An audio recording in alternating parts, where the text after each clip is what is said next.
set, you can hear me? Yep. Okay, thank you. Good evening, everybody. Welcome to the Franklin Planning Board. This is the November 18th, 2024 meeting. This meeting is audio and video recorded, as well as on Zoom, and the Zoom calling number is 312-626-6799, with the meeting number of 94798-181-595. First items, we'll take care of some general business at Mr. first. Chairman, before you begin, is it okay if I just pass along the planning board's condolences to the family of Mary Olson, including our own alternate, Mark, it was her sister-in-law. So Mary was the longtime chair of the Franklin Historic Commission and is a really great asset for our community, and we will miss her. Thank you. Thank you. Yeah, and Mark won't be attending that either. Thank you, Ben. Okay, I'll take our first item of business. This will be, excuse me, an 81P and A&R for 60 Spring Street. If I could go to Nope. Amy, please, at Department. We moved that to the Oh, you want end. Yep, we're gonna So, start with my apologies. 122 Yep. Grove Street. My fault. So we'll go to, this will be actually a field change for 122 Grove Street. If I could go to Amy, please, with Department Planning. Thank you. They came in for a limited site plan back about, I think back in the springtime. They've had a few field changes they felt that they should bring to the attention of the board for when they bring in their as-bills. Matt Crowley from Beta is online. He's been actively involved in it, and Mike is as well. And I think the applicant's engineer's here as well too. So I would defer to Beta and Mike for comments. Okay. Matt, if I could have you weigh in, please? Yes, thank you, Mr. Chairman. So I think the changes are pretty minor in nature. However, we thought it'd be good for them to at least be discussed before the board. Realistically, they added a small catch basin. It's probably more equivalent to like a gutter out there. Not a lot of sediment storage in it. However, it's directed over to a storm scepter, so we really don't have any concern from or stormwater quality standpoint. They also have a 6-inch, I believe, HDPE pipe coming out of it. And I believe that is simply because they need to be able to fit it into the downstream structure. So I don't see any issues with it, but we thought it'd be good to be brought to the board's attention. Okay, good. Thank you, Matt. Mike, I'll go to you with DPW. Thank you, Mr. Chairman. Yeah, Matt and I discussed the changes, and normally with a drainage change of this nature, I didn't think it was that significant, but they were also proposing a change of not installing a concrete patio that was originally shown on the plan and doing grass area instead. Just felt that that was something that the board might want to just be aware of, so the reason why we asked them to come tonight. Thank you, Mike. Anybody on the board have any questions, comments? No. So I'll make a motion to approve the field changes for 122 Grove Street for the Amigo School. Do I hear a second? Second? All in favor? Aye. Thank you.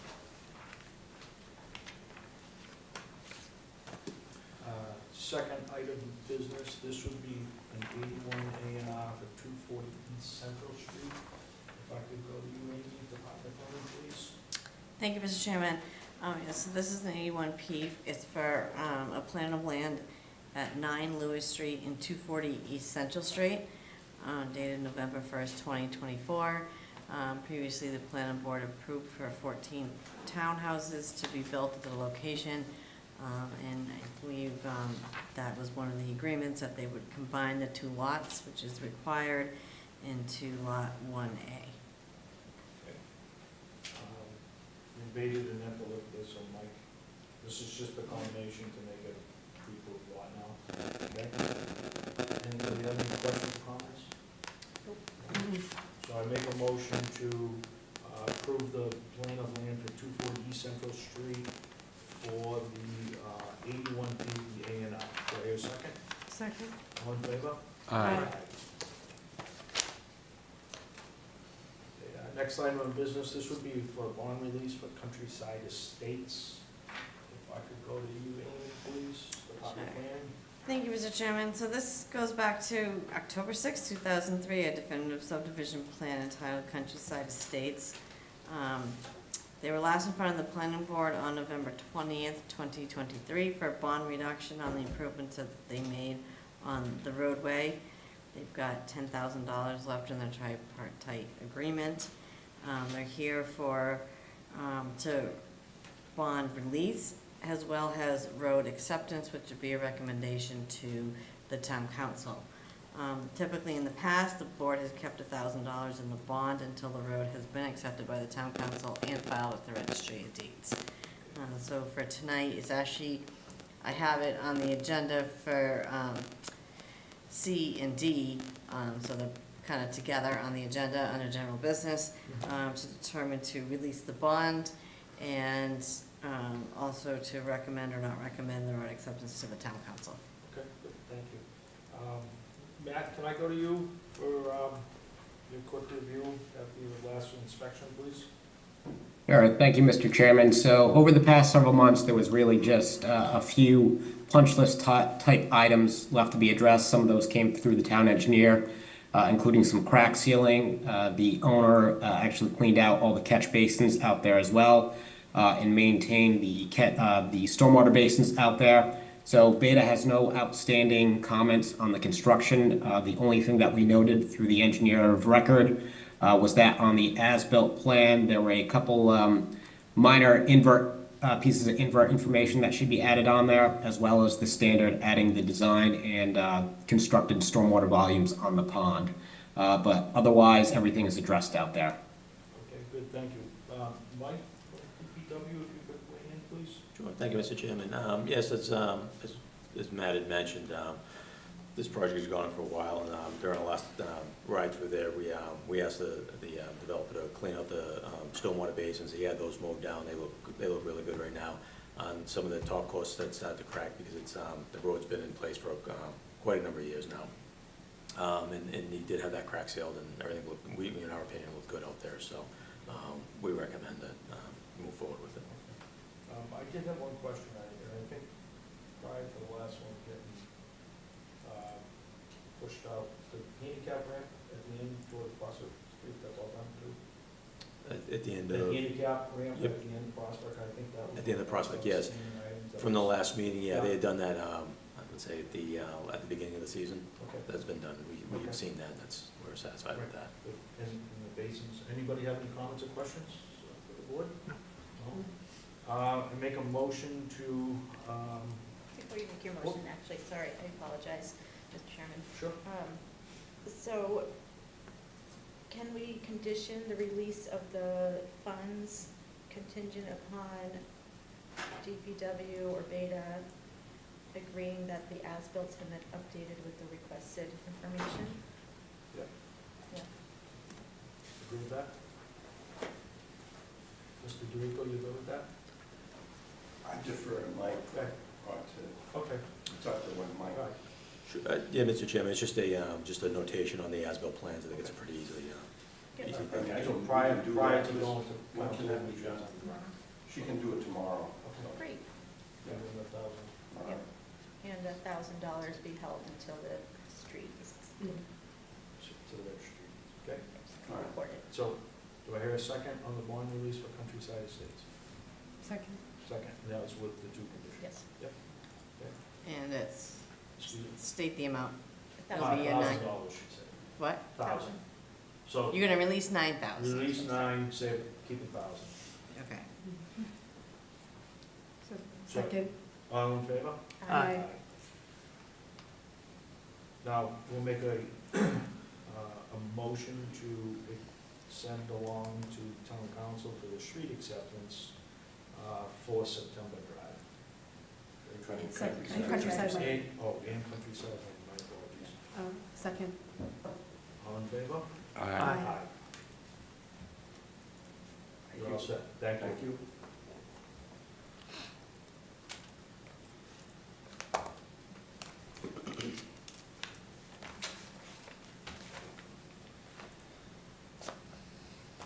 Okay, Amy, 81P first, and then, Sure. Thank you, Mr. Chairman. So they have an 81P at 60 Spring Street. The purpose of the plan is to create lots 1, 2, and 3. Spring Street is an accepted town roadway, and no one has a public way, which does allow frontage for the lots. Has not been maintained by the town. In condition with this, they've also filed for the scenic road permit for the trees that were removed along the roadway. I believe the applicants already made some improvements to the roadway. We can get into that when we get to the scenic, into the scenic road permit, as that's a public hearing, but right now, this is for the 3 lots. Okay. Before we go to the board, And I'll note, we do have a, sorry, Mr. Chairman, A we do letter have from the building yes, commissioner? that we received this afternoon. that basically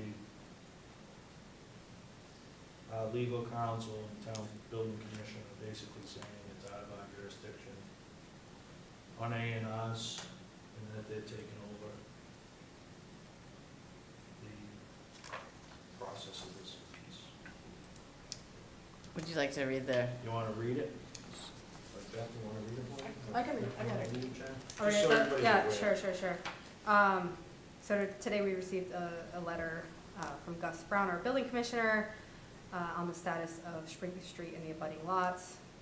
Message to the board says, after conferring with the town attorney, it is my determination that the lots owned by Mr. Marinella at the end of Spring Street are to be considered A&R lots because they front on Spring Street, an accepted public way.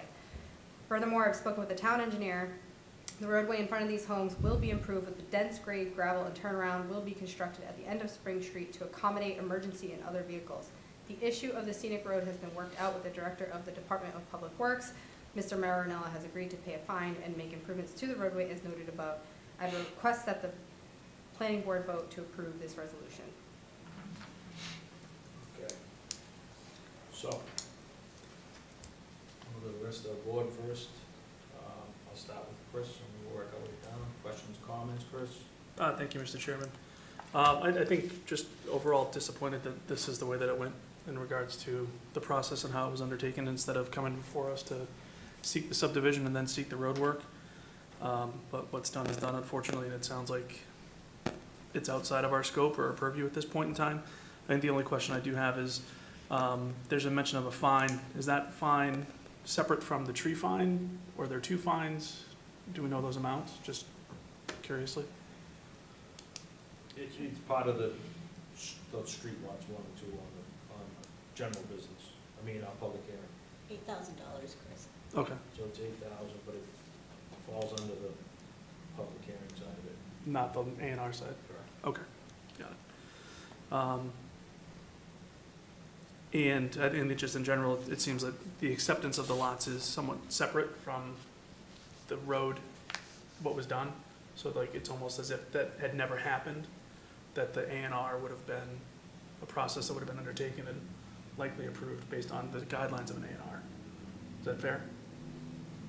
More of a question, I guess, than, As we're being told, yeah. Okay. Supposedly. okay. All right, not sure I agree with that, but Yeah, okay. I myself say. That's everything I had, Mr. Chairman. Thank you. Thank you. Jay? All right, thank you. So I'm going to preface this with I am an engineer and not a lawyer. So this is my opinion as a lawyer, an engineer and not a lawyer. But someone who spent the majority of their career in municipal engineering. I do this for a lot of time. So I personally feel like this is a bit of a perversion of this process. In my mind, there's a difference between a road that's on the official map and a way that is open. Right? There's plenty of roads on official maps throughout Massachusetts that aren't open. They're a way on a map that was accepted, and now it's covered in trees. The Worcester City official map has private roads on it. So, and that's the official map as accepted under Section 81. So, getting into, look, there's 2 different issues here. There's the actual A&R, and then there's the way. The A&R is the A&R, and by right, the way in my mind, doesn't have to be open or not, whether the A&R should be approved. So I feel like this A&R should be approved. Now, I think the greater discussion is what kind of requirements the town should put in place as to improving the way. And I do believe that the town, through the DPW, has a process which is referred to as a public way access permit. And this seems to qualify under my mind, the purpose being any new access to a town of Franklin public way, so it seems to qualify for that. And then it goes through a bunch of other things in here. You know, there's some considerations that we get into. Excuse me. Turning movements, necessary and reasonable efforts to maintain the existing level of service, design and consideration, improvements by the permittee, reimbursement of town costs, yada, yada, yada. So you can really get into here. It seems like the town has some reasonable ability to control what goes on out there. And then furthermore, when you get into chapter 81, some of the things in there seem to bestow some authority upon us as a planning board. And you get into here, and it says basically, after cities accepted or adopted an official map under section 81E, no person shall open a way for public use except blah, blah, blah, blah, if unless it appears on the map. So, appears on the map. In either case, the grading, surfacing, and drainage of such way has been approved by such a board. So, it can be on the map, we still have to approve the opening of the road in the terms of the grading, surfacing, and drainage. And that's right in section 81G, I'm reading it right here. So, in my opinion, I have absolutely no doubt in my mind that the A&R, this lot should be signed by the board. I think that's pretty cut and dry. As to the access to the roadway, I have some severe reservations about allowing this. It does not. It goes basically against everything else we do. You know, there's a big difference between having used this road for accessing a power, you know, some solar power installations versus homes. You know, we've turned down similar applications where there was paved access up to the point that we, you know, a proponent wanted to come in and extend with greater paved access and extend utilities and everything like that. This isn't even remotely close to that. So it just doesn't feel right. So that's my take on that. Good? Yeah, that's it. Thank you. Beth? Sure. So, Jay, I appreciate your comments, but I don't think it's as cut and dry as you've indicated as being an 81P that we should endorse. There's 3 reasons you have to approve an A&R plan. The lots shown on the plan must front on one of the 3 types of ways specified in Chapter 41, Section 81L. The lots shown on the plan must meet minimum frontage requires as specified in Chapter 41, Section 81L, and the 3rd one, being the most important, a planning board's determination that vital access to such lots as contemplated by Chapter 41, Section 81M, otherwise exists. And what does that mean?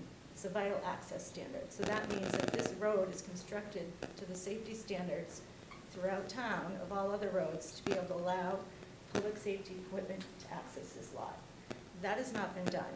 So my question through you, Mr. Chair, to our town engineer is that while Spring Street might be a public way, where the frontage lots will end up has that particular portion of the road, regardless of Mr. Marinella tearing down trees that should not have been done on our own land, does that road meet the standards of town construction for an accepted road? No, right? As per the planning board specifications, no. I mean, as he took down the trees and placed a gravel base for the roadway. Right, so his frontage it's not vital access. You can't tell me that this is fronting on vital access. It's not. So to get a letter from our building commissioner that says that it's been determined that these are lots and we have to turn this over to them to accept and do, no. That's not how this works. You don't get to pick and choose who has to go through an A&R plan. This is an A&R plan that does not meet the requirements Mass General Law lays out. And you want to have the town attorney write something to tell us this is how he determined that this is an A&R plan, I would love that, because quite honestly, that is something that the planning board does have jurisdiction over. This letter, no, sorry. We have jurisdiction over A&R plans, not the building commissioner. And the lots do not meet the requirements of what needs to be approved for an A&R plan. So if you ask me, we should vote this and say no, and let the town take it to court, and I can guarantee you, with all the case law that's out there, we will 100% win that one. This is not a proper A&R, this is not the proper process to do one, and I'm really disappointed in our town officials, not counting Amy, you, Mike, I understand, but this is wrong, completely wrong. Jen? I couldn't agree more. I don't think Beth said it, and, you know, Jay as well, but by the letter of the law to what you just read off, I'm in complete agreement with my fellow board members.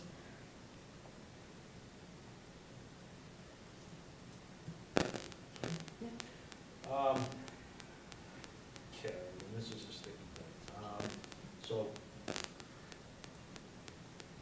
you know, I'm gonna ask that we continue this. When we get our town attorney involved at our next meeting. Have him present to us the legal description of why these are legal lots, to make sure everybody's happy, and make sure we're following the process. Mr. Chairman, I'd also like to know why this is being taken out of the planning board's hands. Okay? If they're asking for A&R lots, what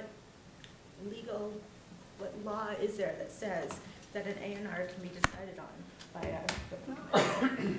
And I think that could be coming from legal, but we'll have Mr. Sorrell explain all that. I know everybody's worked a lot on this one, and we want to make sure it's done correctly, so I think we just move it along. Mr. Chairman, I can interject real quick. I'm gonna go back to the first thing I said, is that I'm an engineer and not a lawyer. So I guess we're looking for Attorney Sorrell to come in here and really kind of guide us through, like, This is kind of step by step. Here's why this is an A&R lot and why the board should approve this. Because I think there's a fair amount of question amongst the board as to whether or not this should be approved and what kind of authority we have and in different places. You know, Beth has cited different things, I've cited different things that seem to place our authority potentially all sorts of different locations. So for Attorney Sorrell to come in and really columnize that, and I hate to put work on his, you know, he's a busy man, but for him to really give us an in-depth view as to his opinion on all of this, I think would be beneficial. That's why I'm asking for it. No, I just wanted to kind of spell out exactly. Exactly. Can we do that, Amy? Mike? Okay. So it's general business, so we don't have to make a motion on it, so. Mr. Chairman, just one question though. Amy, do we have enough time to request that for the next meeting, or do we need an extension from the applicant on the approval of the A&R? We should get an extension from the applicant on the approval for the A&R. But we have enough time to put it on the next meeting. Is the applicant Is the here? applicant online or in the audience? He's muted. Someone's Can't hear ya. talking. Sorry about that. Good evening, Mr. Chair. Mike Dean from D&L Design Group here representing the applicant. So, are you okay with filing another extension to try to get this resolved? Or we have legal counsel come in next meeting? Yeah, so we've submitted this, we've revised the plan way back in September. We've had a meeting, 2 meetings ago. Tony did grant the extension to tonight, but he's not willing to keep extending it just so we can get some resolution to this, Can I make a motion? respectively. So that'd be As one of the board members had mentioned with an A&R, they do meet, they have the frontage, they have the area. They don't Pretty have much the a frontage. formality for an A&R in terms of an A&R. I'm Now, gonna- whether the A&R get, whether the, I'm gonna recommend, if you want this to move forward, you file the extension, because I don't think you want the board to vote tonight. no, I'm not saying, I'm not telling the board to vote tonight, but I don't believe that he's willing to extend it again. Then we have to vote. Then we have to vote. What's the board's feeling? Make a motion to endorse the A&R plan for Spring Street. Second. I don't endorse it. Oh. All in favor? Of endorsing the plan? Mhm. Aye. All those against? Aye. Aye. Aye. Okay. Spring Street, lots 2 and 2.1, scenic road permit. Amy, what do you think? Leave it open? And extend it? It's Because up- this isn't gonna well- go away, we know that. Right, so, I think if you don't mind, I can make a few comments on the Absolutely. status from the last meeting Sure. when they were here, 2 weeks ago. We had the tree warden at the first public hearing, he has submitted a letter, he has fined the applicant $8,000 for removing trees that were not permitted prior to filing this. So I just want to note that he has been fined that, he does owe that payment. I think that, whatever the board wishes for an approval on that roadway due to those trees being removed could be discussed tonight. If not, it's up to the board if they want to discuss that. And when there kind of was no deadline on the payment, so if the board wishes to set a request, a deadline, that we know this payment's being made, and that could be a discussion. I'll defer to the board if they want to, and our town engineer. I don't wanna close this, because I wanna make sure the fine is put into a bank account, the town's account, so I would probably make a recommendation to continue this for 2 weeks. And if the applicant could submit the town the fine, then we can move forward from there. Do I hear a second? Let me ask a question. Should we discuss what we expect from this road improvement in order to make it a road that has adequate access? What standards do we anticipate wanting to bring this? Is it supposed to be similar, it should be built out as the rest of Spring Street is? Or are we just gonna say, no problem, you can go ahead and do gravel with a turnaround? Not worried about it? I mean, we make everybody else follow standards. Why is this gentleman getting to do what is wrong? Chris or Jay?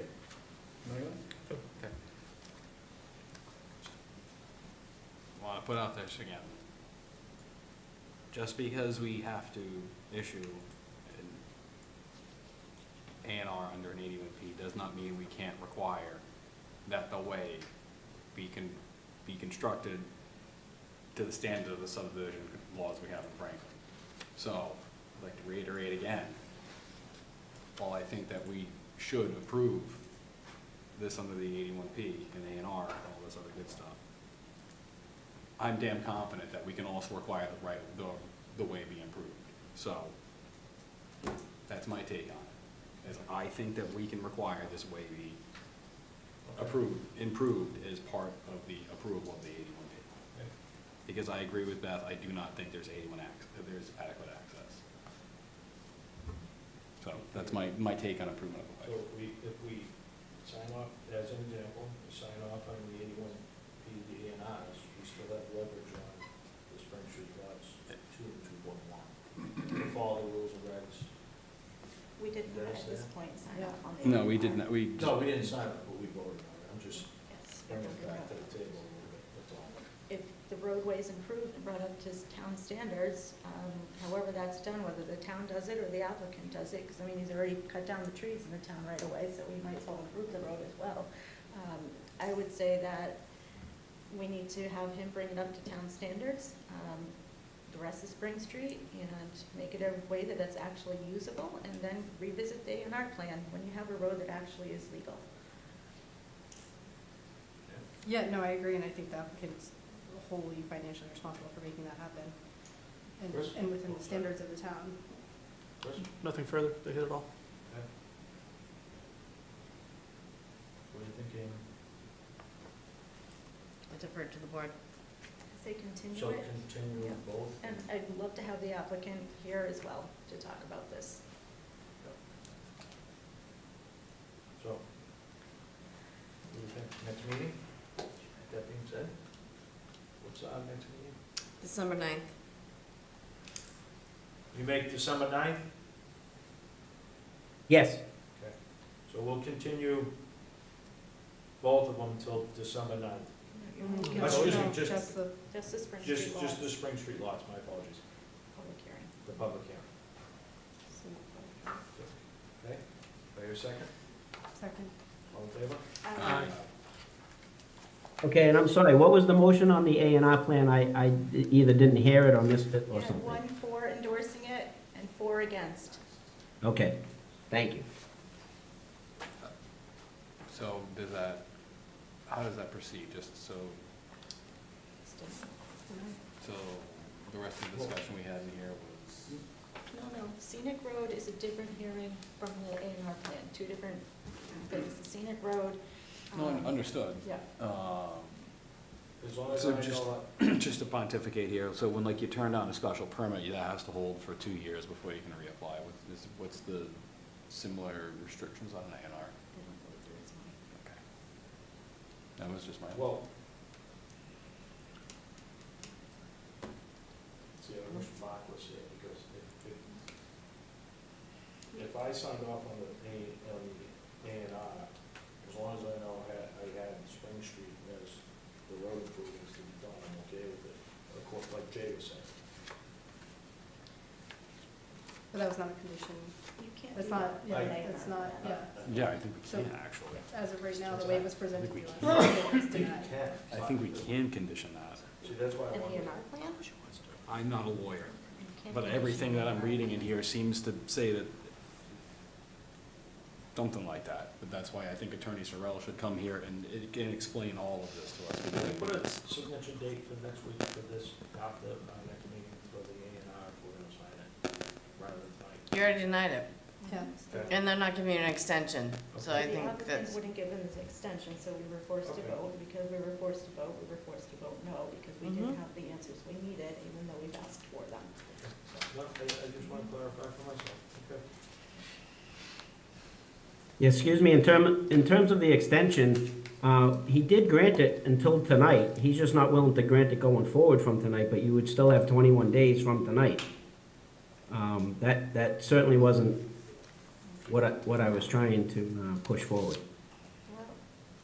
Because at the last I don't meeting, know it was about that. extended till, no.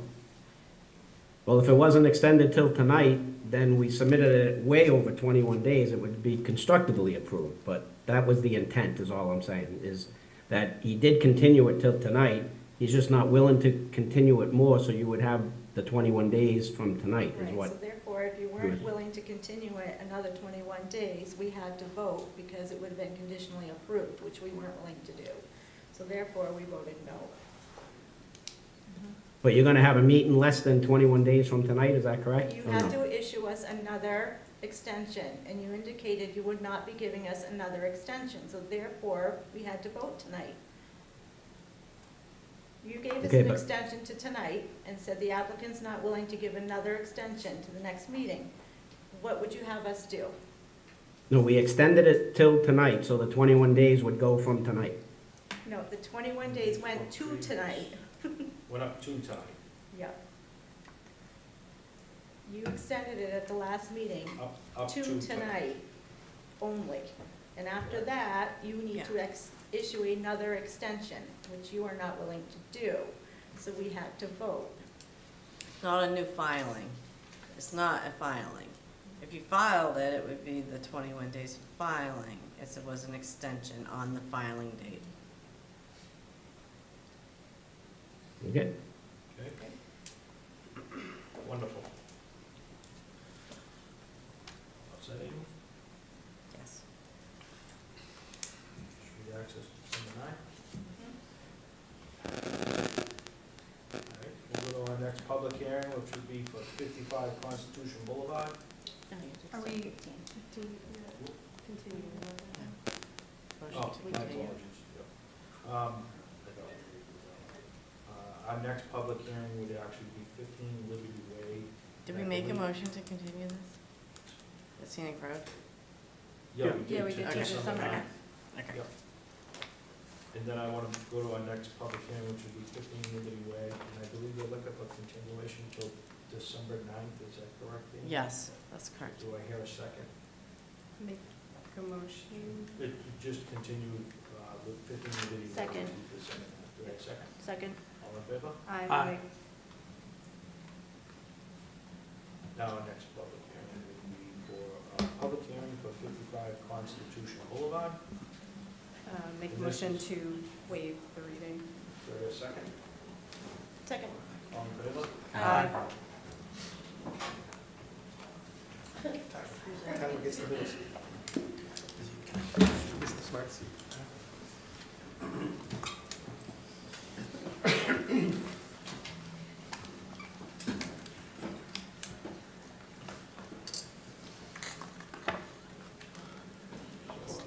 Before I have you guys introduce yourselves, no, you do. I'm just gonna. Okay. Before I go to Amy, if you want to introduce yourselves for the record, please. Sure, Mr. Chairman, members of the board. My name's Todd Maury. Excuse me. I'm a principal with Beals Associates. This evening I have with me Tyler Lapshansky from our office, Heather Montcup from GPI, our traffic engineers, and, who is he? Back here, Jeff Sullivan from Northbridge Partners, the owner applicant for the project. While Tyler's getting that all brought up. Yeah, I'll go to Amy first. Amy, for a quick brief, you guys are going to give us a brief overview because there's still a lot of paperwork and whatnot, so Correct. just a highlight of what your thoughts are. Okay, go to Amy, Sure. please, with Department of Planning. Yeah, thank you, Mr. Chairman. So this is at 55 Constitution Boulevard, located in the Industrial Zoning District. It's the former EMC Dell office building. It's 5 stories, office building right there. They're proposing to demo that building and put in 2 manufacturing and warehouse buildings that'll total 185,175 square feet. They have filed a notice of intent with the Conservation Commission. We do have review letters from DPW and Fire. Maybe not you. Did I get your letter? No, I didn't get Mike's letter yet. I have Fire. We're just waiting on the Beta review fees for Beta to review it. I know that Gary's online just to listen in to get the overview for it. So they have provided the traffic study, which will be included in Beta's review. It is going from office to warehousing, so we should hopefully see a decrease in the amount of traffic coming out of the site. The only other thing was any location of signs, size and sketches should be provided in the application, and they have not requested any waivers. Thank you. I guess I won't go to Mike, I won't go to Beta Uh-oh. because. Don't unplug anything. Don't unplug it. What did you want? The PowerPoints will not open on this computer. There's no PowerPoint. Maybe use Power, what? How about Google Slides? It's, and we also tried to open PDF. It's not cooperating on that. PDF will, I've used PDF on here before, I know I have. Yeah, Bluebeam's on there, so you should be able to. Yeah, it is. You can see PowerPoint presentation. And PowerPoint's on there. I'm not seeing Bluebeam. Well, oh, I can't see what you're doing. We have the other one hooked up now, right? Yep. This one's Yeah, up but to he's,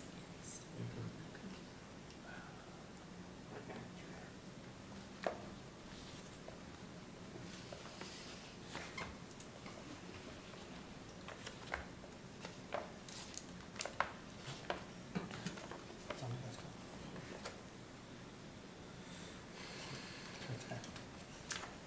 There you There you go. go. All right, here we go. All right. Now that we hopefully have the technical things out of the way. So as Amy mentioned, we are proposing this redevelopment. There are still some things ongoing, obviously. Probably one of the more significant ones is the peer review, which is just starting. We got the letter, the scope and the fee proposal on that today. I authorized the payment of that just before I left the office, so that will literally be, trying not to use a cliche, but check is in the mail. We'll get that in the mail tomorrow morning, once my office manager gets in, and we can get that process underway. So what we're proposing here is a redevelopment of an existing office building at 55 Constitution Boulevard. It was formerly occupied by Dell EMC. It's roughly a 70,000 square foot, actually, there you go, that'll work. It's about a 70,000 square foot building, footprint-wise, 3 floors, so it's totals out a little over 200,000 square feet. There's roughly 1,000 parking spaces on that site today. And in the rear of the building, kind of plan north on here. And actually, just for everybody's ease, what I'm going to, the true north kind of skews on this plan. I'm just going to refer to things as plan north, south, east, west. That way everybody can look at this a little bit easier, I think. So on the plan north side of the building, there's some loading and utility areas that currently exist today. There's 2 curb cuts out onto Constitution Boulevard, one on the right side, one on the left side, down at the bottom of the page. And surrounding uses are similar office-type buildings throughout the industrial park, as well as out towards King Street. You can see one of the fire department's buildings is right there, and then up above us is a assisted living facility. Go ahead. We met with Conservation Commission towards the end of last week, last Thursday evening, and it was our first night after we filed the NOI, seeking an order of conditions from them.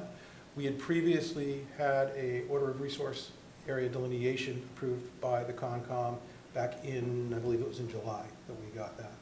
And during that process, we identified really 3 main natural resource areas on the site. In the upper left, there is a fairly large bordering vegetated wetland that's really a detention facility that was built when the overall industrial park was originally built. That's stabilized quite well, full of cattails. It is now reverted to BVW. In the central portion of the site, there is the remnants of some kind of a historic stream that went through that area well before any of this was built. When this particular building was built, it cut the stream off. There's a retaining wall behind the building itself. And now that really kind of forms the headwaters to that stream that eventually leads down into Dix Brook.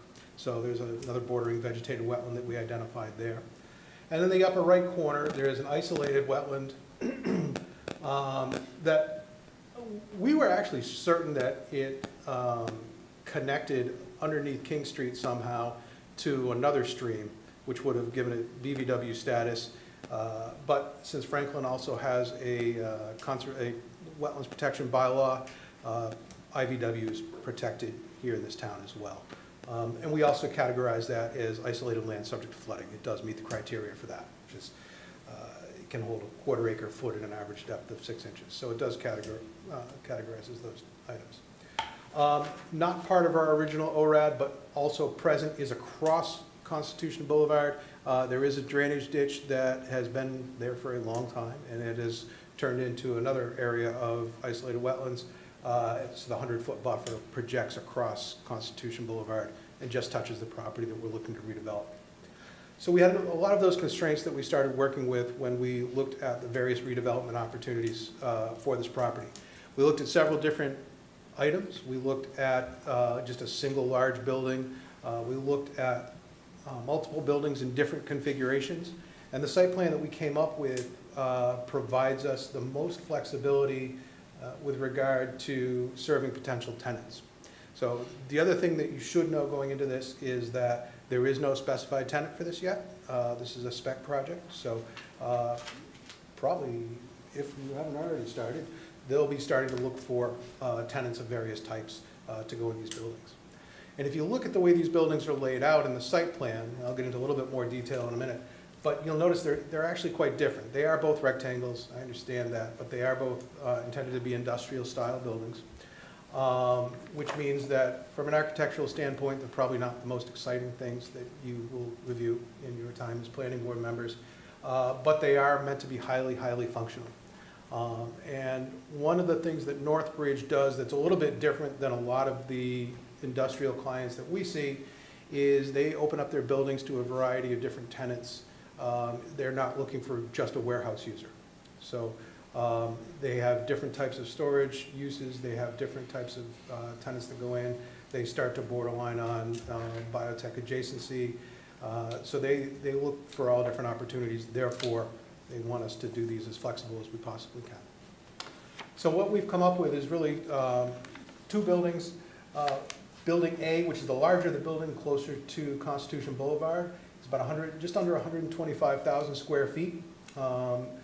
Really associated with that building, there's about 200 parking spaces, about 24 loading docks.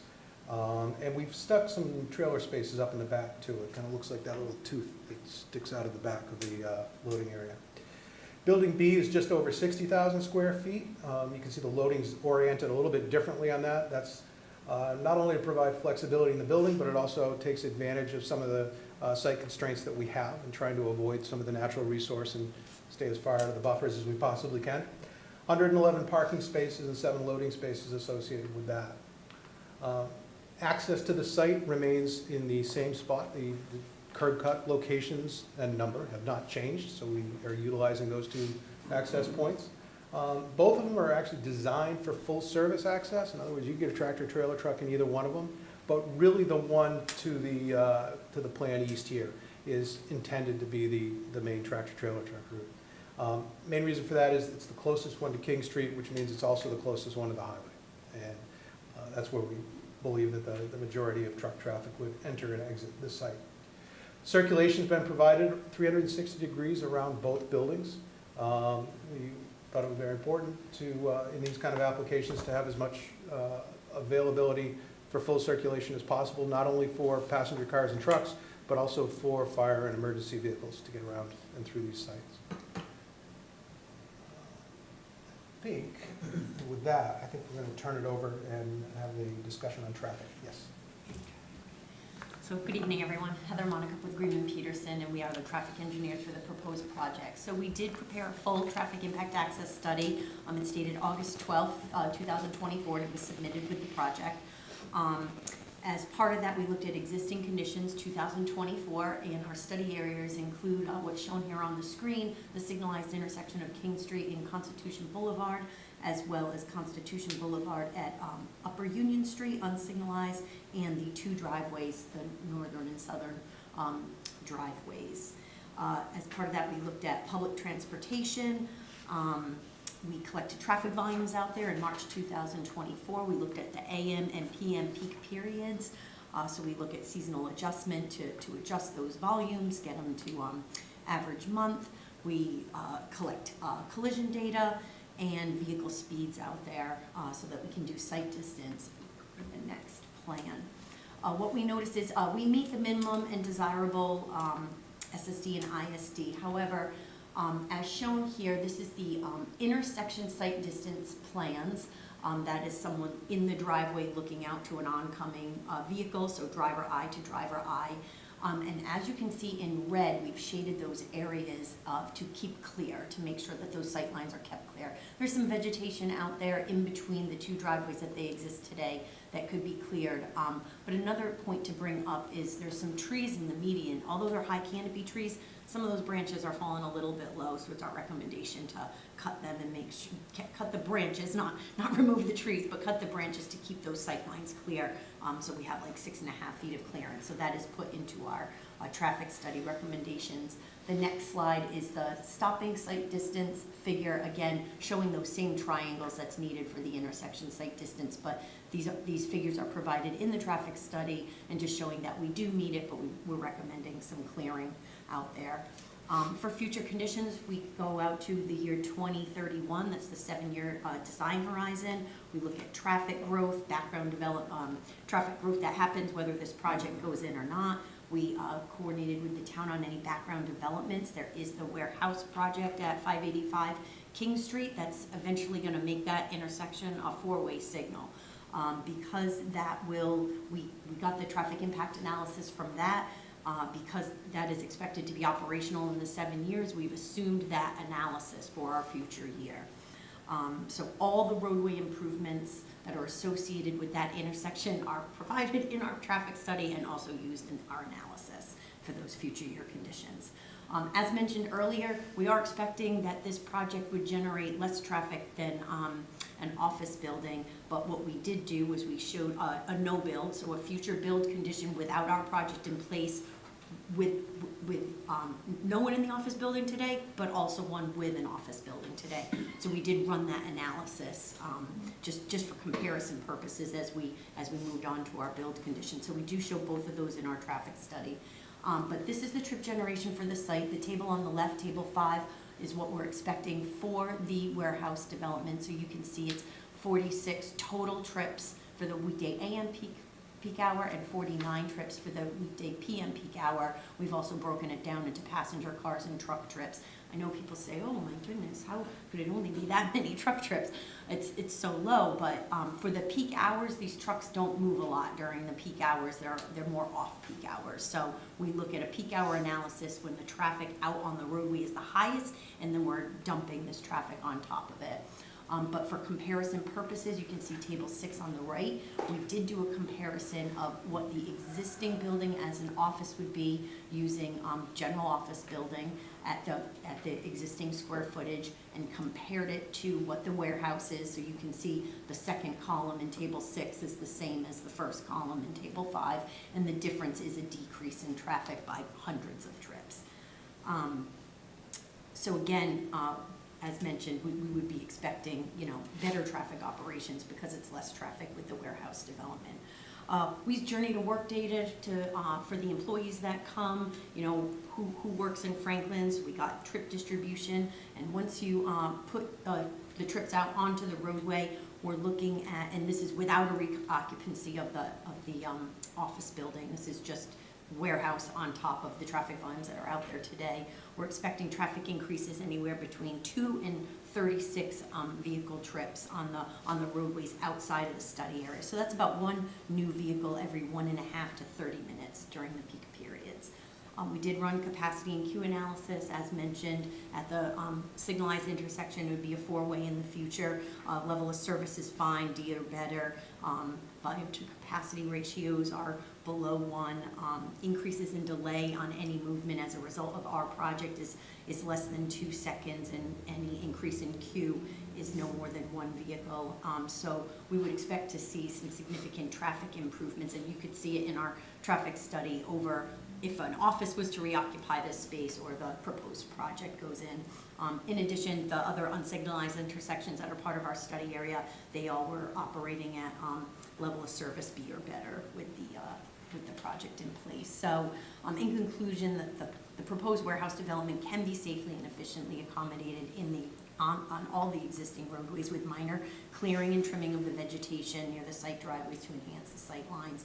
We don't expect to have any additional project-specific mitigation that would be warranted based on the incremental impacts of the project. And of course, we are waiting for the peer review comments to come in. Good, thank you. Thank you. So the stormwater management on the site is, it's a little bit unique in that this is a currently developed site. Large areas, there's about 9.6 acres of impervious today. Our proposal calls for a total of about 10.6 acres. So we're increasing just about an acre of impervious here. 2 of the key features of the existing stormwater management on the site are the pond that I mentioned, up in the upper left corner of these drawings. And another area is an underground culvert that comes from the back of the fire department and actually goes right through the middle of the site. You can see the green line right on the far right-hand side of the development there. That's where we pick that up and continue that through. So a lot of that stormwater from the site today gets intermingled with what comes off the fire department, gets transferred through the site and into the pond through a 36-inch pipe. There's also another system that comes from the front half of the site today, comes around the corner of the building, goes out to the pond in an existing 24-inch pipe. And then there's 2 or 3 catch basins off on the far left-hand side of the parking lot today that discharge through a 12-inch pipe into that pond. So there's really 3 discharge points off the site today. There is also a very small infiltration system that grabs maybe about a quarter of the rooftop, the existing rooftop, and discharges it just to the right-hand side of the central wetland. Anytime you walk out there, it's a little squishy. It doesn't seem to drain very well. When we started doing the redevelopment plans for this, we went out and did a lot of test pits throughout the site, trying to figure out what the underlying soils were. NRCS had told us that they were type C and type D soils, predominantly type D soils. We lucked out. We did find a few pockets of somewhat pervious material where we were able to get some recharge in, so we were pretty happy about that. One of the reasons for that, those trailer spaces and the tooth that I mentioned that sticks up there, is underneath that we have a recharge system that takes some of the square footage of the site and attempts to put that back into the ground. Usually on C and D soil sites, it's very, very difficult to get any kind of infiltration at all, so we were pretty happy that we found that location. The outfalls that we maintained are the existing 36-inch outfall and the existing 24-inch outfall. The 12-inch pipe that goes into the pond today, we're going to abandon that. We just don't need that particular segment. The other component of what we're proposing is we are still going to grab the fire department's runoff and route that through the site and into the pond like it currently does, so we're not going to cut that off. More importantly, we're going to introduce water quality standards to the project site. Today, because the site was built really before DEP water quality standards came out, or any kind of stormwater management standards, it was really just the old-fashioned pre versus post. Really didn't care about TSS removal, and as such, there's really no water quality benefits to the stormwater system as it exists. Some of the catch basins do have deep sumps, but for the most part, they're just flat bottom catch basins that discharge right off the bottom, which means a lot of the sediment, unless the site is swept constantly, which, as you can imagine, in a building that hasn't been occupied in quite some time, hadn't been being maintained. So our proposal is to bring everything up, not only to Mass DEP standards, but Town of Franklin also has stormwater management standards, as I'm sure you're aware. First and foremost, you require 90% TSS removal and 60% phosphorus reduction. We've met both of those requirements with our combined stormwater management for the project. So the utilities, with the water and sewer, it's a similar situation as with the drainage in that there is a trunk line that comes from behind the fire department and runs through the middle of the site. Up in the upper right-hand corner, there's also a sanitary sewer force main that comes down from the assisted living facility, connects to a gravity manhole on the property, on our property, and runs through that easement. We're going to maintain all of those. We are going to reroute the location of that easement, but all of those utilities need to be maintained. Sanitary sewer for our project would tie into that line, just as it does today, the new line. Water main will be tapped from the line that comes behind the fire department, as well as the existing tap on Constitution Boulevard to maintain the loop. The loop throughout the site, so that service will be maintained. Gas, electric, and telephone will pick up generally where these stubs come in off of Constitution Boulevard today, and reroute those to both of the proposed buildings. So not a lot of construction in Constitution Boulevard. We're picking up everything on site. In the packet that we submitted to the town, we go through the various site plan review criteria and indicating how we believe we meet your site plan review documents. The project itself is laid out. It is zoning compliant with respect to all your zoning bylaws. Stormwater management standards, we've met all those with the exception of 5. There are 5 waivers that we've requested. And some of them are, I believe some of them are fairly simple. One has to do with the velocity in the pipes during the peak storm event. We've requested to use HDPE storm drain pipe instead of concrete. One of your requirements is that the bottom of the catch basin have a hole in it. Since this is an industrial development, it's considered a LUPL through Mass DEP standards. We're not allowed to infiltrate stormwater directly down through the bottom of the catch basin without going through pre-treatment first. So we've requested a waiver from that. And there's some other minor things about manhole construction standards in there. So I'm sure that Beta Group will look at our requests and respond accordingly, whether they feel they're worthy or not. Okay, good. Thank you. So with that, I think I've probably talked enough for a few minutes anyway. Oh, one more. Here we go. I forgot the eye candy. So we did include a few renderings here. I don't think these made it into the application package. We didn't get them too long ago, but I did want to bring them along with us. This is kind of a bit of a bird's eye view of what this will look like from the right-hand entrance elevated. So you see the larger building is on the left there, the smaller building is on the right. This is from the far left side of it, looking back at the corner of the larger building. So this is kind of what you would see. And as you can see, there's a couple of different potential bump outs here. This could be a multi-tenant building split into 2 or 3. Northbridge doesn't typically go much more than 2 or 3. They're not the type of developer that will split this into, a lot of times you see these industrial buildings that get split up into little 10 bays or something like that. This building is just not set up for that.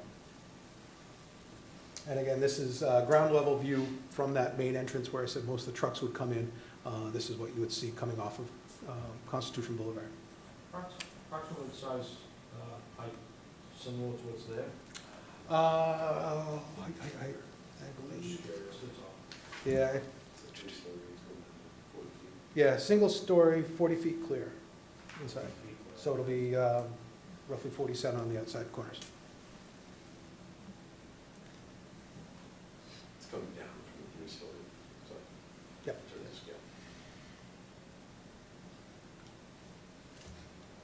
There's our overview. Good. So if you have any questions, be happy to answer. We'll do some quick questions. There's a lot more information that still has to get vetted out, but start with you, Chris, if you want. No, great presentation. The only thing I noticed, actually interestingly enough, on that rendering there, page C20 of your packet, that egress isn't marked, just so you guys have it on your plan. That front right corner. Other than that, there was comprehensive presentation, and I'm good for now. Thank you. Jay? Are you referring to the handicap spots? No, I'm referring to that right there. Yeah, I know the handicap spots. All over there. Yeah, but on like another plan, they're in the right spot. Oh, I see what you're saying. Yeah, so like, Gotcha. that was the same comment I Okay. had, but some of the, interestingly enough, in that rendering, the handicap spots for that building are in the right spot, and on page C120, they're in the right spot, but on page, No, 120 there. I've got them in the right spot on On the 120. paper packet, they're not. On the paper packet, they're not, but on the, somehow there's The confusion electronic? between like copies, like, cause I noticed it on one of them on here too, where it was, oh no, that's what it is. In your correspondence, they're in the right spot, but in the actual plans that were submitted to us, they are in fact in the wrong spot, so they're, and on C201, they're in the wrong spot as well, You're talking about the egress marks on the building? so. No, the handicap, And the egress mark. and the egress mark, yeah, I guess that's good. Yeah. So, I guess the only other one I had was some of the drainage systems, look like they're touching the 2-foot mark. So Beta should just take a close look at that. Further on in the system, and that's it. Yeah. No, otherwise, I think it's a great. Yeah, we reuse do of the have some property. shallow spots in that drainage. Yep, Yep. but beyond that, I agree, Chris, great use of the property, there's not really too much. Share that? Is the traffic part of the review being reviewed by Beta? Yes. No, and, you guys say it's a good reuse of the property, and I appreciate your really well put together application. It's very clear with all the information right there in very simple terms to be able to understand what you're doing, so thank you. Thank you.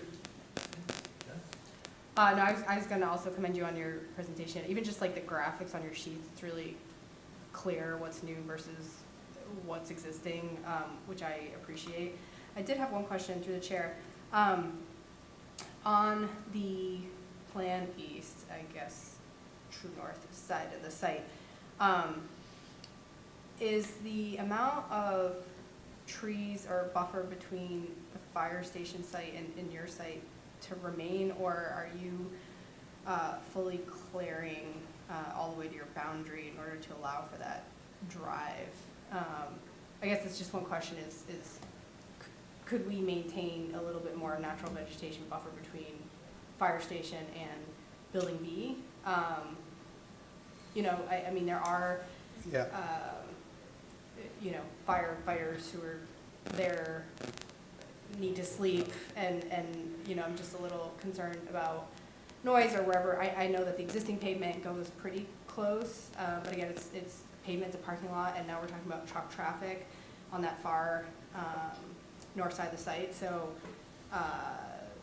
any natural buffer that we could keep with the fire. Yeah, there's a couple of things I think we could do there. First, the truck traffic really isn't intended to go on that side of the building.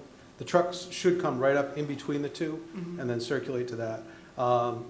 It would be a little bit circuitous for them to go around, and the radius for a full-size tractor-trailer truck doesn't work out that well. It works out great for a fire truck, but not for a tractor-trailer truck on that, just on that side. Yeah. I'd really like to try to keep the 360-degree circulation around there, really for the cars that may park in the back, so the cars don't have to always loop back through the truck apron. But we can look at maybe narrowing that up by another, I think it's 24 feet now, we can Yeah. probably narrow that down to 20. Yeah. And put some pretty restrictive signage on it, and then that'll give us another few feet. Yeah. The other thing we're doing is, in the areas where we're removing pavement, you can probably see them on this color graphic where it's the lighter shade of green. We're gonna actually increase the plantings in there a little bit to work with the Conservation Commission, because we are in the 50 to 100-foot buffer. Yep. And that'll be part of our mitigation package to them. So we are gonna try to increase some of those plantings to that area. Yeah, I guess that was my other question is, you know, currently there's a bunch of pavement on the northeast corner of the site. Yep. Planned southeast, but, and yet you're deforesting closer to the wetland buffer to put more parking, you know, northwest of the building B. So is there any maybe play or flexibility with trying to maintain more of the natural vegetation on that upper right corner of the site, and maybe just balance the impervious versus existing sort of native vegetated area? But my biggest, overall, great, I love your presentation. I think it's a great read of the site with minor tweaks, can get there and look forward to seeing further development. But even to your point about the drive on the north side of the site, you know, if it's not trucks, just thinking about headlights, I don't know what the heights are or hours of operation for this anticipated building. Yes. But just, That you know, corner's probably, approaching. what, 6 or 7 feet higher than the, yeah, it's about 6 or 7 Yeah. feet higher than the fire department lot. Yeah, so I don't know what windows, like, I don't know what program is in the back of the fire station at that point, but just wanna like look at that maybe a little more. We'll take a look at that and see what else we can do to ramp up the screening. The other thing I would propose, and you know, I want to discuss this with Northbridge, but that uppermost parking closest to that isolated wetland, maybe the outer row of that, we can land bank that. Yeah, that would be. I mean, it is there just to try to meet the zoning requirement. Yeah, But sure. if that's something the board would be amenable to, we've done that on projects in the past, where we just say, all right, for the spec building, we're not gonna build it. Yeah. But if a tenant comes along and does need it, then, Sure. you know. I mean, I personally would much rather see that approach rather than overbuild with a bunch of pavement that's not necessarily needed on day one. Personally, it. that's my opinion, but I would agree with you, Jen. Yeah. If it's not needed and you have an idea of how much parking you think your potential tenants might need, then I agree. yeah. Can you get a lot of other communities to have that? Don't construct it if you don't need it. I've been doing this for a long, long time, and I can remember back in the retail days when you couldn't build enough parking, and, my attitude is completely switched. Let's try not to build any. So, Yeah, just, thank you, Yeah. appreciate that. thank you, that's all. Yeah. I too, it was a great presentation. I'd like to see the rest of the information come from the rest of the boards and the review. I did have one quick question, and I don't know if it's worthy of you to look at it. Where the tractor trailers come between the two buildings, looks like it could be a pinch point right there. And then on the north side, where it enters building B, so make sure they can travel past each other. Yep. because one going through would be okay, but you have the capability of bringing the second one back if one's coming, one's going. Yeah, it's actually, Just do the. it may be assume wider it's- than you think. I think it was 40 feet, but just with the radius of the corners and stuff, the way trailers run.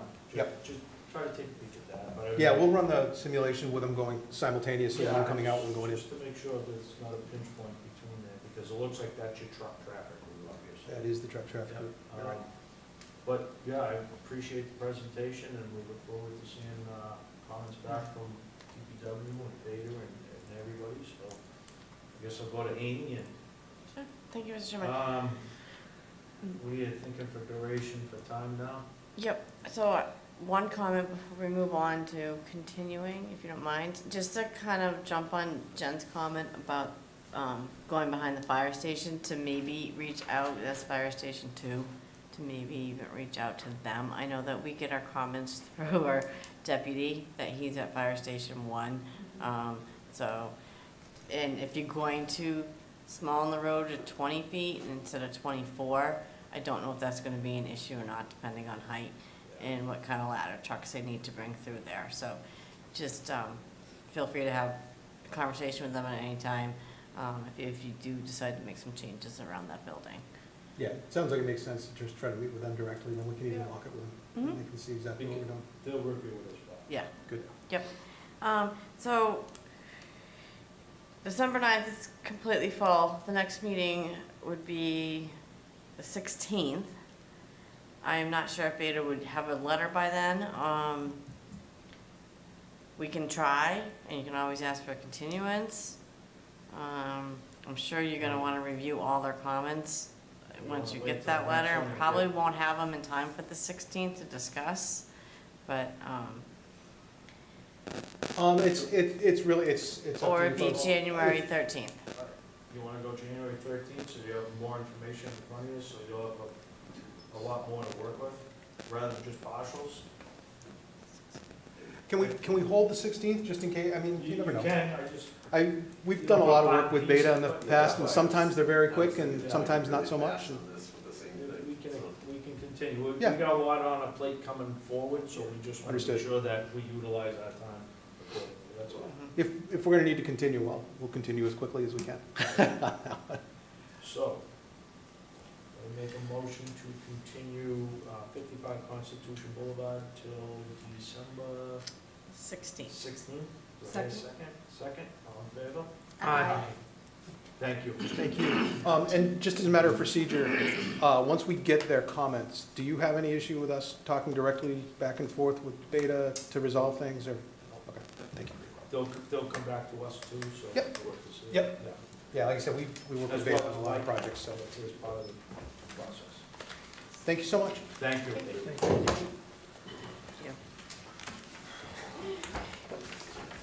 Plug the computer back in now, will you? She's like, don't do that. And then it worked, so.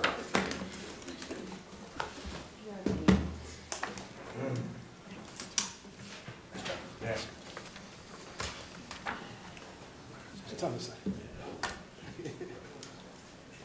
Now that we took your technology apart, we'll put it back together for you. Yeah. Thank you very much. Thank you. Enjoy the night. Great night. Okay. Last item of business will be, this will be a continued public hearing for Franklin Ridge. for the- Initial. Excuse me, initial public hearing for Franklin Ridge definitive subdivision. Make a motion to waive the reading. Do I hear a second? Second. All in favor? Aye. Okay, I guess we'll go to Amy first. If we could go to Department of Planning, please. Sure, thank you, Mr. Chairman. So this is a definitive subdivision to create 3 lots and a drainage lot. It's extending an existing roadway up on Veterans Way. It is a town-owned parcel, so the town is the applicant on this application. They've been working with a private entity as well as our town engineer in developing the site, and they're hired engineer out there. So they've submitted a subdivision plan that was dated October 28, 2024. We do have 120 days to render a decision, just to keep in mind for that. There's one waiver requested for a sidewalk only on one side of the road.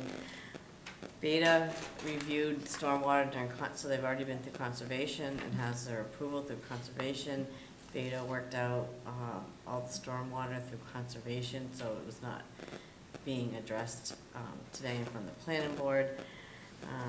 We do have our town engineer, Mike Maglio, who's been very actively involved in the project as well and has provided a letter to the board. Thank you. And this one's been going out there for a while, this is just trying to clean up some loose ends. Yes. To divvy up the balance of the lot. They have, it is an affordable Yeah. 60-unit senior living housing apartment complex that has been approved by ZBA. That will become one of the sites. The other sites will remain empty at this point. And that's where we got some of the federal grant money as well. to help Yes. This process will work. Correct. So, if, Amanda, if you want to just introduce yourself for the record, please. Sure. Amanda Cavalieri with Gary and Howman, and here on behalf of the town of Franklin and the Franklin Municipal Housing Trust. As Amy had stated, they've been working with Franklin Senior Housing as well. And this is a 16.9 acre parcel of land that's going to be subdivided into 5 different pieces. Lot 1A, which is the largest portion, is about 6.5 acres. That's going to be turned over to Franklin Senior Ridge for the 60-unit housing, senior housing development. Parcel A to the northeast is a smaller parcel that's about just over a half acre. That's going to be a drainage lot. And then the 3 remaining lot areas are Veterans Memorial Drive, which is the roadway. It's about 1,000 linear feet of road that'll connect from the end of Veterans Memorial Drive and connect directly to Irondequoit. There'll be a gate at that access point for emergency vehicles only, so it's not going to be a through street, but it will be a 56-foot right-of-way. And then there's 2 remaining lots, one to the north and one to the south, lots 1B and 1C. That's about just over 5.5 acres and just under 3 acres of land, and those will be for future affordable housing. As Amy said, also, we have gone through Conservation Commission. We have an order of conditions. Stormwater report was evaluated for the full 16.9 acre site and full build out, where it went through ZBA and it wasn't fully vetted initially. So that's been issued, and now we're here in front of the planning board for definitive subdivision. I'll go to Mike with DPW. I know, Mike, you've been working on this quite a bit behind the scenes as well. Sure. Thank you, Mr. Chairman. Amy and Amanda pretty much covered most of it, but just to add on to that too, we have been working with the developer to get this project built. This is going to be the next phase. The existing senior housing that's up there now, Eat Place, that was done maybe 15, 20 years ago. This will be the next phase, create another building behind that. The town's going to construct the roadway and the infrastructure within the extension of Veterans Memorial. We did receive a $3.2 million grant through MassWorks to fund this project. We'll be building a new water booster pump station down at the bottom of Veterans Memorial and Panther Way, and that's going to replace the existing booster pump station that's on the other side off of Oak Street there. We've had issues with that, so it's sort of another benefit to the project. We plan on going out, pending approvals, we plan on going out to bid and get this starting construction sometime in the spring, and get the roadway and infrastructure built. And the developer will be planning on starting the construction of the affordable housing also this spring too. We'll be working together to get this project done. Good, thank you, Mike. Go to the board, Chris, start with you. Any comments or questions? No, Amy answered my questions. I'm sorry, Amanda answered my questions relative to the gate at the end of the street. I didn't think it was going to be a throughway. That was the only concern I had. Okay. I got nothing. Nothing? Chris had my thing. He took it. Okay. Everybody's welcome. That's all right. I mean, this is pretty straightforward. It's a Yeah, road. I think it's Yeah. just basically giving it up what's there. Yeah. Nope, agree. It's not too much to comment on, and this one's pretty straightforward. Just Okay. carving out the lots. Okay, okay, Looks good to me. okay. So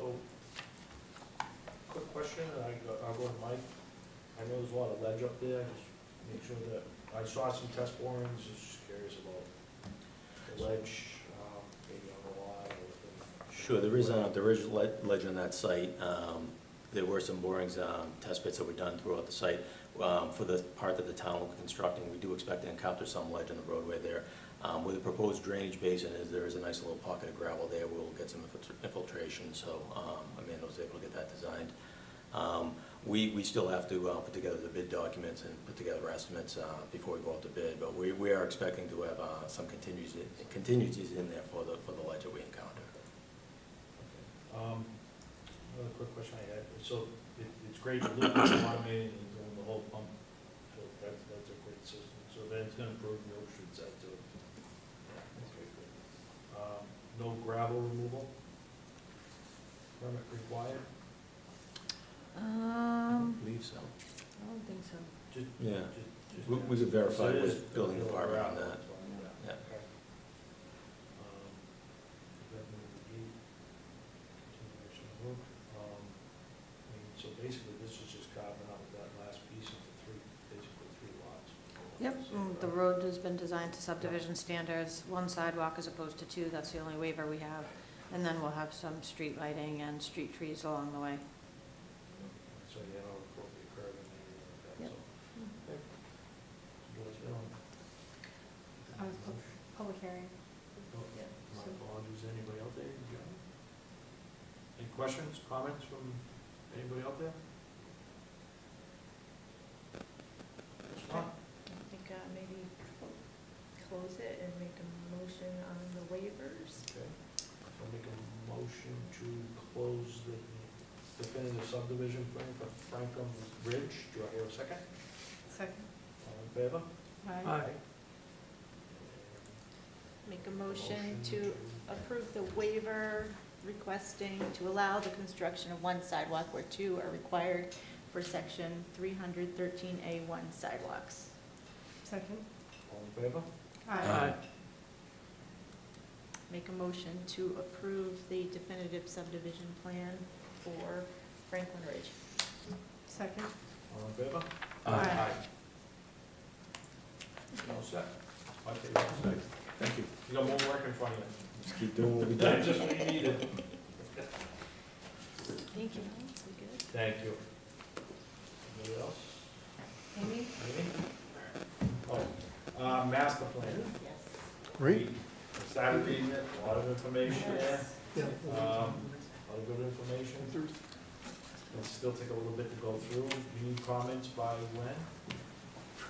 I think that was going to be one of my questions. Is there a possibility, and I hate to be the one to ask to get just a little more time, that it is such a Only 287 If we can- pages. lengthy document with lots of information to process? You trying to get what? So December 2nd's the deadline. The master plan committee meets December 4th. I really, and then we're going to try to make edits the whole month of December. Would like to get in front of the planning board in January for an approval. If anything, to start with, would be to start with the implementation, Okay. which is in the back of the document, where you see the action, the goals and the action items. That's probably the most important, and Jen, I don't know if you agree with me, but that's, a lot of the other stuff has already been out and been available. They did the key assessments and like a lot of the inventory and all that. So that was the last part that's been done, that you probably have not seen. So that would be, it's at the end, the implementation plan. Implementation plan, it's got all the goals. Yep. And it's not even, some of it's not even gonna pertain to this board, although like, some of it's the circulation facilities and open space, but there is a lot of land use, economic development, housing, that's important to review. And just to clarify, it's open to public for comment till December 2nd. Like, Yes. It's gonna come in front of the planning board at Yeah. the beginning of next year, yeah. Yes, it Yeah, is, Yeah, yes. so there's definitely time. So December 2nd, Okay. okay. Thank Anybody you. else? So you're gonna spend your Thanksgiving reading it. We should get together and do it. Yeah. Yeah, okay. Jay said no, I guess not. So, make a motion to adjourn? Second. All in favor? Aye. Aye. Thank you, everyone. Craig's gonna FaceTime all of us. Signatures. I need, So Jay, your case letter.